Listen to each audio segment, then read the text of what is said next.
이쯤어 여러 군데 있나사 하에즈 이노리 나사 스베테 놓고 도리치 때 간샤시나사 그러니까 감사만 놈이 거꾸로 데스 아멘.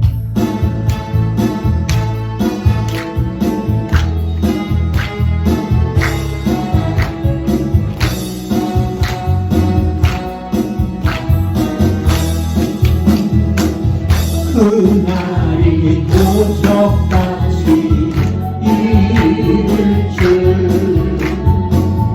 너희는 모르는 자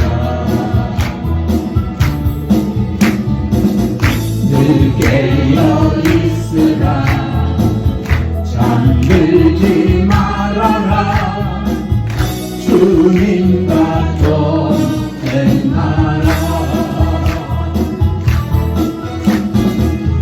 항상 기뻐하라 쉬지 말고 기도하라 범사에 감사하라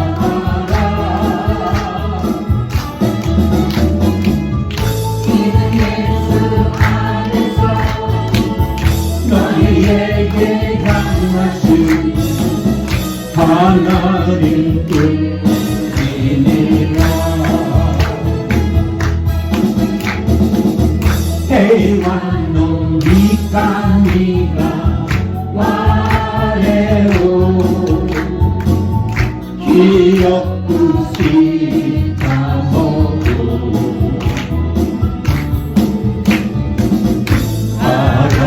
아라나다나시 가모히마데니 기억구라 못돼요 이쯤 모여버리 하예주 이 노래요 수레때 감사세요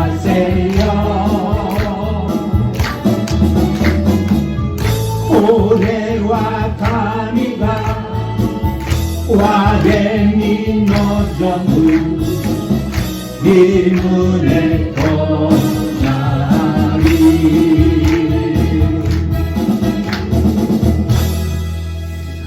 아멘. 저는 오늘 여러분들과 함께 읽었던 다니엘서 12장 3절 한 절의 말씀을 가지고 우리가 기뻐하는 이유 이제 금년도가 다음 주 한 주일 남겨놓고 있습니다. 금년 한 해를 이제 마지막으로 보내면서 우리 모두가 기뻐하는 여러분들이 됐으면 좋겠습니다. 그런데 그 기뻐하는 것이 그냥 되는 게 아니더라고요. 분명한 기뻐해야 할 어떤 이유가 있을 것 같아요. 다니엘서 12장 3절의 말씀을 가지고 일주일을 묵상하다가 얼핏 지난 과거에 있었던 일이 하나가 문득 생각이 나가지고 제가 여러분들에게 조금 그 이야기를 좀 드리면서 연결해서 이 말씀을 좀 전하려고 합니다. 제가 목사가 되기 전에 직장 생활을 할 때에 사우디아라비아에서 제가 파견 근무를 한 적이 있습니다. 어느 해 휴가를 얻어서 한국으로 귀국을 하던 비행기 안에서 있었던 한 장면이 문득 떠오르더라고요. 그날 제가 탔던 비행기는 많은 근로자들이 타고 있었어요. 사람들이 비행기 유리창으로 창문으로 바깥을 보니까 한국 땅이 보이니까 막 김포공항에 도착했다 막 그러고 사람들이 떠들더니 비행기가 활주로에 착륙을 하니까 누가 먼저 했는지는 내가 모르겠는데 한 사람이 벌떼가 만세 그래 비행기 안에 탔던 비행기보다 한 300명 타거든요. 일체에 일어나가지고요 만세를 부르고 박수를 치고 난리가 났어요. 그 난리 난 이유가 여러분들 무엇이겠어요? 이제 도착했다 이거예요. 돈 벌어서 왔다 이거예요. 이제 할 일 다 하고 왔다 이거예요. 이제 가족 만난다 이거예요. 그러니까 좋아가지고 막 박수를 치고 난리가. 그래서 주변에 이렇게 보니까는 앉아있는 사람들이 있더라고요. 저 사람들은 왜 딴 사람들은 다 일어나서 박수를 치는데 저 사람은 박수를 안 치고 근로자 안 돼? 나중에 안 사시길 보내는 다쳐서 죽어도 기록하는 사람들이에요. 몸을 다쳤어요. 가갖고 돈을 벌러 갔는데 돈도 못 벌고 한 2달, 3달 일하다가 현장에서 사고가 나가지고 다리를 다쳤든지 팔을 다쳤든지 그래가지고 더 이상 일을 할 수가 없으니까 중도 귀국을 하는 사람은 돈도 못 벌고 몸만 다쳐 오는 거예요. 근데 이 사람 기쁘다고 박수 칠 일도 없는 거예요. 우리 신앙생활은 마찬가지인 것입니다. 금년 한 해 우리가 삶을 살아오면서 여러분들 박수 칠 일들이 여러분들에게 있습니다. 어떻게 보면 2년간 연속되었던 코로나 위기 때문에 많은 사람들은 돈벌이도 못하고 하고 싶은 일들도 못하고 그렇다고 신앙생활도 마음껏 하지도 못하고 여러 가지 어려움을 겪었던 사람들이 얼마나 많이 있겠습니까? 오늘 성경 본문은 우리에게 말하고 있습니다. 시작. 많은 사람을 옳은 대로 돌아오게 한 자는 별과 같이 영원토록 비치리라. 여기 돌아온 자, 하나님께로 온 자, 이런 사람들은 영원히 반짝반짝하는 별처럼 그의 삶이 빛날 것이다라고 오늘 다니엘서 12장 3절에는 우리들에게 말씀해주고 있는 것입니다. 저는 오늘 여러분들과 함께 그래서 왜 비행기에 탑승한 근로자들이 기뻐했는가? 그 이유가 무엇일까? 첫 번째, 맡은 일을 잘 끝냈기 때문에 그래요. 그들에게 맡겨진 일은 돈 벌러 가는 거예요. 그 당시에 너무나 가난하니까 먹고 살기 위해서 돈 벌러 중동 지방에, 그 더운 지방에 가족과 떨어져서 어떤 사람은 1년, 어떤 사람은 2년, 어떤 사람은 3년 동안 가족 보지도 못하고 그들이 중동 지방에 가서 열사의 나라에서 얼마나 힘들게 그들이 일을 했어요. 그런데 그 일을 잘 끝낸 사람은 기뻐하고 박수를 치는 거고, 그 일을 끝내지 못하고 중도 귀국하고 다쳐서 온 사람은 돈도 못 벌었지, 몸은 다쳤지, 국내 와가지고 또 어떡하지 하는 근심 걱정으로 꽉 들어찼을 것입니다. 인생은 삶을 살아가는데 삶의 흔적들이 남습니다. 여러분들이 모래사장을 걸어가면 걸어온 발자국이 모래사장에 남는 것처럼 그 사람이 살아왔던 인생의 삶의 흔적들이 있을 거예요. 오늘 여러분들이 금년 한 해를 살아오며 이제 살아왔던 삶의 흔적들이 뭐가 남습니까? 분명히 흔적은 남을 겁니다. 기뻐하는 흔적이 남을 수도 있고, 답답하고 우울하고 걱정거리로 일관된 흔적이 우리에게 남을 수도 있을 것입니다. 사람들은요, 그 사람의 얼굴을 보고요, 그 사람의 행색을 보면은 그 사람이 살아왔던 삶의 흔적을 알 수가 있습니다. 금년 한 해를 살아오며 하나님은 우리에게 맡겨준 일이 분명히 있었을 거예요. 과연 우리는 그 일을 얼마만큼 감당한 흔적이 우리에게 남아있는지. 우리 어머님을 보니까는요, 흔적이 있더라고요. 얼마나 자식들을 사랑했는지, 얼마나 자식들을 돌봤는지. 저 손을 보니까 우리 어머니가 나를 위하여, 우리 자식들을 위하여 저렇게 고생을 하셨구나. 이마를 보니까 이마에는 주름살이 몇 개가 생겼는지 몰라요. 그게 다 인생의 삶을 살아온 흔적이 있다라는 것입니다. 그런데 놀라운 것은 하나님에게도 흔적이 있다는 거예요. 하나님이 여러분들을 사랑하세요. 근데 하나님이 사랑한다는 걸 우리는 막연하게 뭘 사랑했는데, 그리고 우리는 하나님의 사랑을 인정하지 못하고 하나님 없다라고 그러고, 그리고 우리는 투정을 부릴 때가 우리가 얼마나 많습니까? 근데 하나님은 우리에게 흔적을 남겨놓으셨어요. 그게 뭐냐면 이사야 49장 16절입니다. 시작. 내가 너를 내 손바닥에 새겼다고. 손바닥에다가 여러분들을 새겨놓았단 말이에요. 손바닥에 새겨놓았다라는 얘기 뭐냐면, 세수할 때도 손바닥 보이고, 일을 할 때도 연필을 짚고 물 쓸 때도 손바닥이 보이고, 물건을 집을 때도 손바닥이 보이고, 누구랑 악수할 때도 손바닥이 보이고, 손바닥이 보이는 거예요. 그러니까 하나님이 손바닥에다 우리를 적어놓았다는 건 항상 우리를 관찰하시고, 우리를 보호하시고, 우리를 인도하시고, 샤마르가 뭐예요? 하나님이 우리를 지켜주신다. 그것이 샤마르라고 했습니다. 그런데 하나님은 손바닥에다 새기고 맨날 보면서 내가 너 사랑해, 내가 너 사랑해 하는 것도 부족해서 하나님은 어디다가 흔적을 또 남겨놓냐면 십자가에다가. 여러분들을 얼마나 사랑했는지 여러분들의 죄를 해결해 주시고 여러분들의 죄를 대속해 주기 위하여 예수님을 거기서 십자가에 돌아가셨다는 그 흔적이 남아있어요. 양손에 대못이 박혀져 있는 흔적, 발에 못이 박혀져 있고 옆구리에 찬이 찔려진 흔적이 우리에게 있다라는 것입니다. 그러면은 우리는 의심하지 말아야지. 여러분들은 하나님이 우리를 사랑하신다라는 흔적을 가지고 있다라는 걸 여러분들이 인정했다면 어떻게 해야 돼요? 성경에는 우리에게 말하고 있습니다. 우리는 빚진 자라는 거예요. 그분이 나를 그토록 사랑했으면 내가 갚아야 할 게 있다. 빚진 자. 그래서 로마서 13장 8절 시작. 피차 사랑의 빚 외에는 아무에게든지 아무 빚도 지지 말라. 남을 사랑하는 자는 율법을 다 이루었느니라. 갚아야지. 은혜를 줬으면은 은혜를 갚아야지. 그 가정에 가장이면은 가족들을 돌보기 위하여 자기가 맡은 일을 해야지. 가장은요 그걸 다 짊어지고 중동으로 가는 거예요. 중동으로 가서 열사의 나라, 더워서 꼼짝도 못하는 나라. 여러분들이 성경을 연구를 하면서 이스라엘 백성들이 애굽에서 나와서 가나안 땅까지 가는 과정 속에 그게 쉽게 갔던 길이냔 말이에요. 광야의 삶이 얼마나 어려운 삶인데. 그런데 그 맡겨준 일이 그거기 때문에요. 그런데 그 일을 다 완수했어. 그러니까 기쁜 거예요. 예수님께서 테텔레스타이 다 이루었다 그랬던 것처럼 비행기 안에서 비행기가 한국에 딱 도착하니까 박수를 치고 춤을 치고 난리를 떠는 거예요.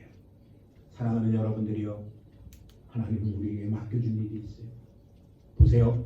요한복음 3장 16절에는 이랬어요. 시작. 하나님이 세상을 이처럼 사랑하사 독생자를 주셨으니 이는 저를 믿는 자마다 멸망치 않고 영생을 얻게 하려 하시니.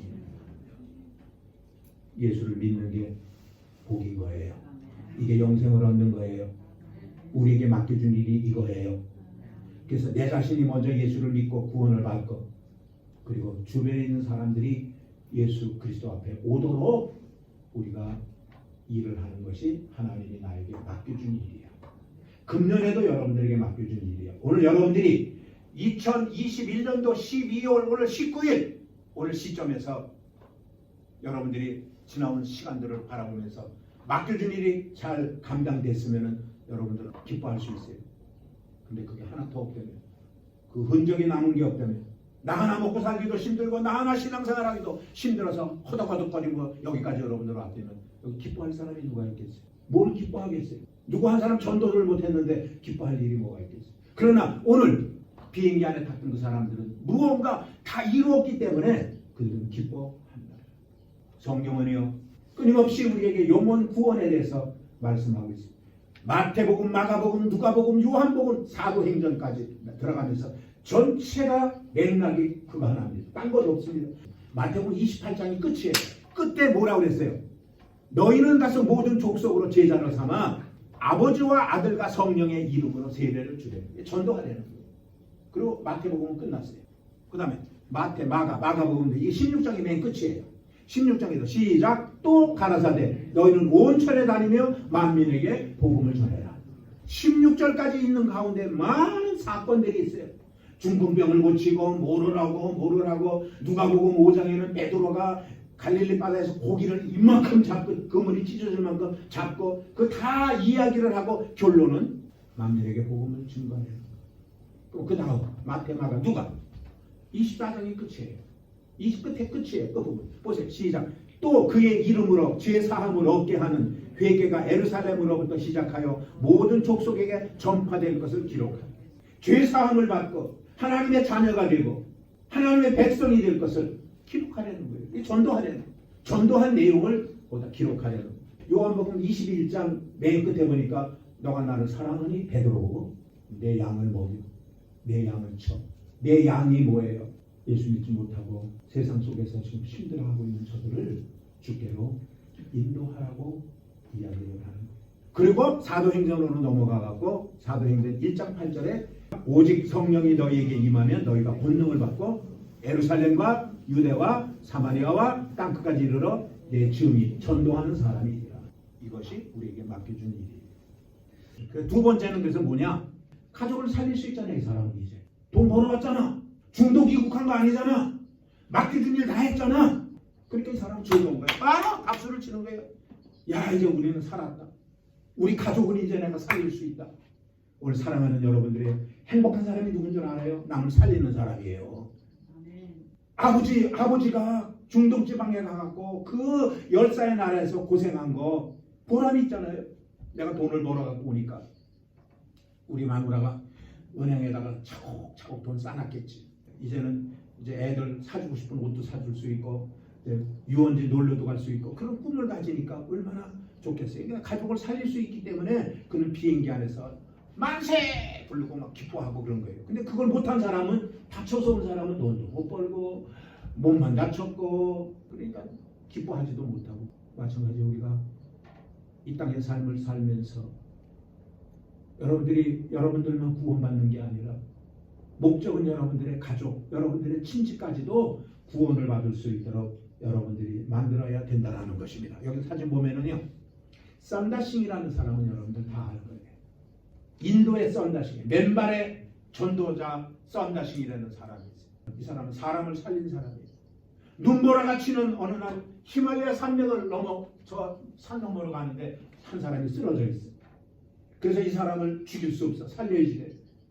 근데 마침 한 사람이 지나가길래 이 사람 좀 같이 우리가 힘을 합쳐서 이 사람을 살립시다. 등에다 업고 이 산을 넘어갑시다. 저 넘어가면 마을이 있을 테니까. 이 사람이 못해 나 갈래. 나도 가기가 힘든데 이 눈길에. 그리고 확 가버렸어. 그러니까 썬다싱이 혼자서 남았는데 깝깝한 거예요. 그냥 두고 갈 수가 없어. 그래서 썬다싱이 이 사람이 그 쓰러져 있는 사람을 등에다가 업었습니다. 그러니 사람이 살아있는 사람 없는 것하고요, 축 처진 사람 없는 것하고 2배로 무겁대요. 그 무거운 걸 끙끙거리고 가다 보니까 땀이 나는 거예요, 몸에. 그 추운 겨울에 얼음바닥에서 막 땀이 나가지고요, 자기가 막 열이 몸에서 나니까 그 열이 등에 업혔던 사람한테까지도 그 열이 전달돼가지고 이 추위에 꽁꽁 얼어 죽어가던 사람이 그 열기를 받았고 살았어. 한 사람을 살린 거예요. 그래가지고선 산을 막 꼭대기에 올라가서 내려가려고 하니까 한 사람이 쓰러져 있네.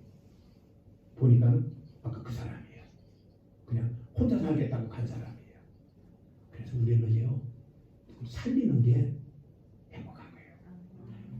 가족을 먹여 살릴 수가 있으니까 비행기 탔던 사람이 기뻐한 거예요.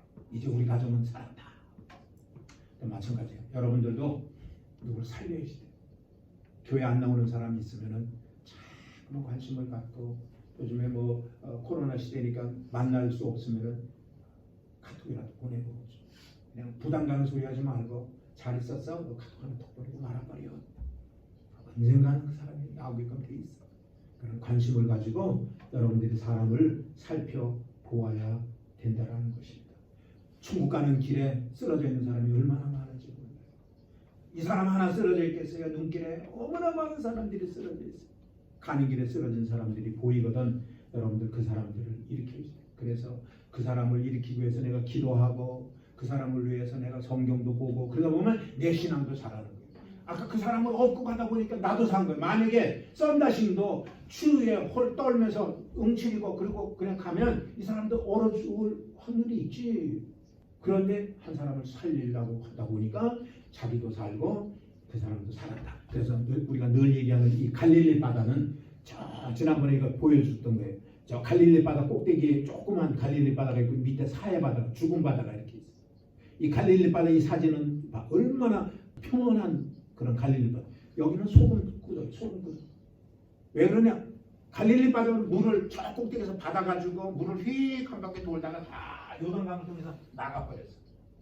내가 하나님부터 은혜 받은 거를 은혜를 다 누리고 내 그 은혜를 또 남에게 또 주었어. 전도하고 주었어.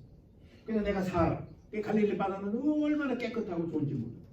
사해 바다는 줄 데가 없어.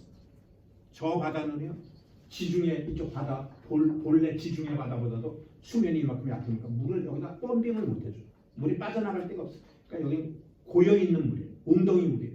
그러니까 죽은 물이에요. 사해라는 건 죽은 바다예요. 그래서 오늘 사랑하는 여러분들은 받은 은혜를 나눠주고 또 여러분들이 받은 구원도 여러분들 다른 사람을 전도하는데 쓸 수 있는 여러분들 되기를 바랍니다. 세 번째, 빨리 끝내야지 되니까. 세 번째는 삶에 돈이 있는 거예요. 신나는 거예요. 왜? 아버지가 벌어왔잖아. 사우디에서 많이 벌어왔잖아. 몇 년 동안 가가지고 고생은 했지만 돈을 많이 벌어왔어. 그러니까 막 이제 외식도 하고 삶의 상급이 있는 거예요. 상급이. 성경은 우리에게 말합니다. 히브리서 11장 6절. 믿음이 없이는 기쁘시게 못하나니 하나님께 나아가는 자는 반드시 그가 계신 것과 또한 그가 자기를 찾는 자들에게 상 주시는 이심을 믿어야 해. 하나님이 살아계신 것을 우리가 알아. 그러니까 전도하는 것이. 하나님 살아계시니까 천국을 바라보는 거지. 그런 사람에게 하나님은 기뻐하시고 그런 사람에게 상을 주신다.